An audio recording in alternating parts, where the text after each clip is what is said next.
Mazungumzo ya nne sheekada afraad.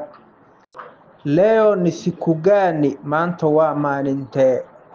Leo ni Jumamosi, maanta waa Sabti. Jana ilikuwa siku gani? Shalay maalintee ahayd? Jana ilikuwa Ijumaa, shalay waxay ahayd Jimco. Juzi ilikuwa siku gani? Daraad maalintee ahayd? Juzi ilikuwa Alhamisi, daraad waxay ahayd Khamiis. Kesho itakuwa siku gani? Birito maalintay noqonaysaa? Kesho itakuwa Jumapili, birito waxay noqonaysaa Axad.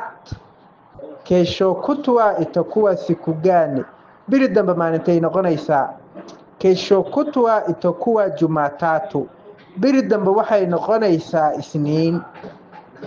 Leo ni siku gani? Maanta waa maalintee? Leo ni Jumamosi, maanta waa Sabti. Jana ilikuwa siku gani? Shalay maalintee ahayd? Jana ilikuwa Ijumaa, shalay waxay ahayd Jimco. Juzi ilikuwa siku gani? Daraad maalintee ahayd? Juzi ilikuwa Alhamisi, daraad waxay ahayd Khamiis. Kesho itakuwa siku gani? Birito maalintay noqonaysaa? Kesho itakuwa Jumapili, birito waxay noqonaysaa Axad. Kesho kutwa itakuwa siku gani? Biri dambe maalintay noqonaysaa?